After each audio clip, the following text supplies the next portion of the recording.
While we were 2 days old at sea, a pirate gave us chase.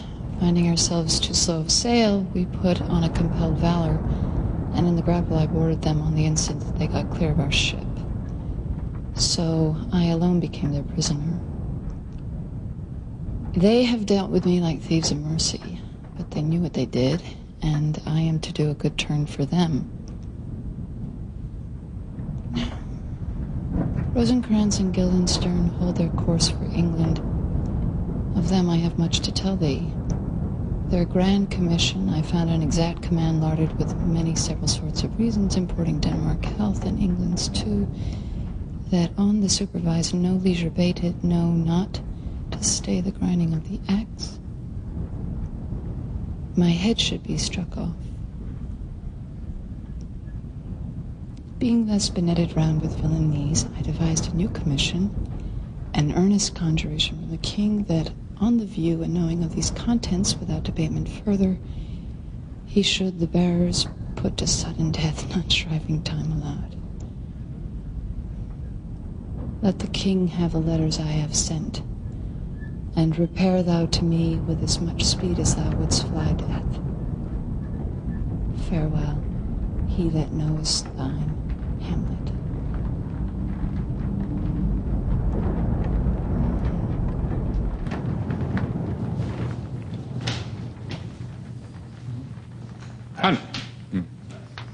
How now, what news? Letters, my lord, from Hamlet. Laertes, you shall hear them. Leave us. High and mighty, you shall know I am set naked on your kingdom. Tomorrow shall I beg leave to see your kingly eyes, when I shall first, asking your pardon thereunto, recount the occasion of my sudden and more strange return. Hamlet.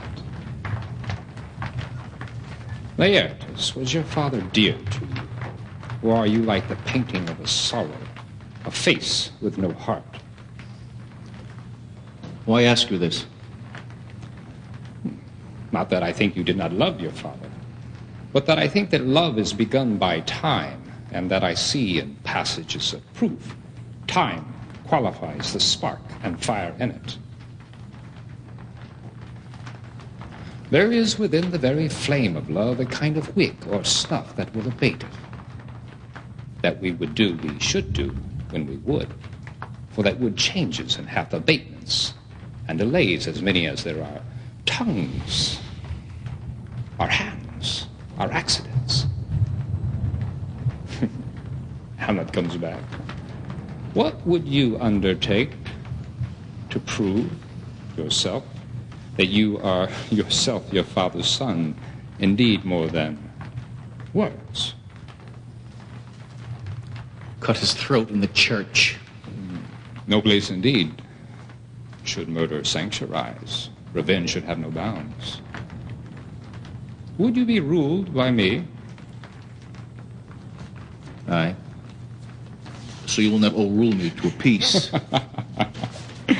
To thine own peace.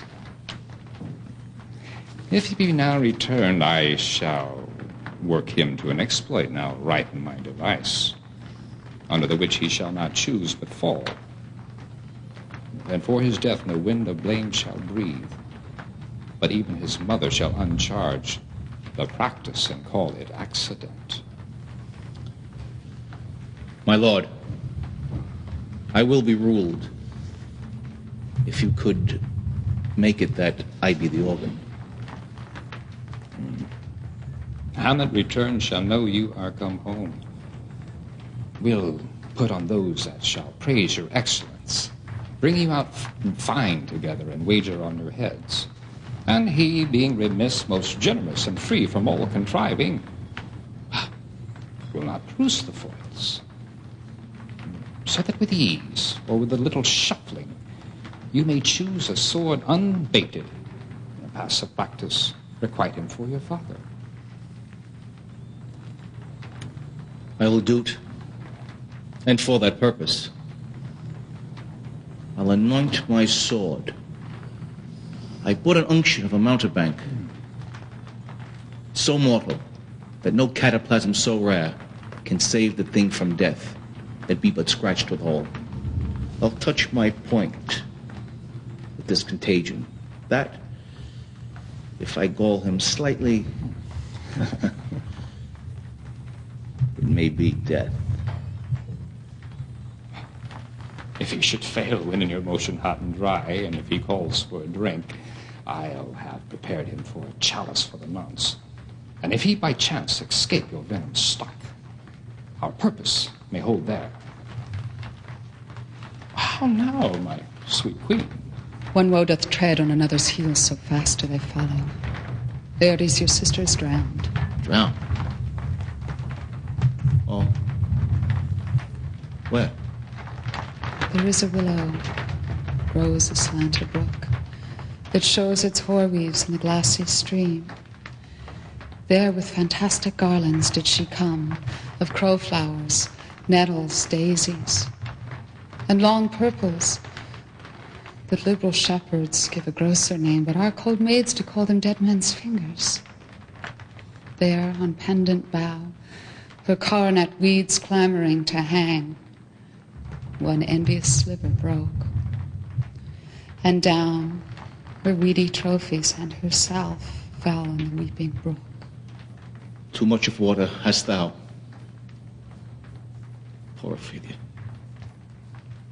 And therefore, I forbid my tears.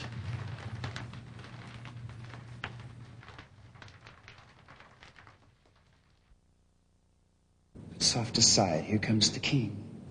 What ceremony else? What ceremony else? Her obsequies have been as far enlarged as we have warranties. Her death was doubtful.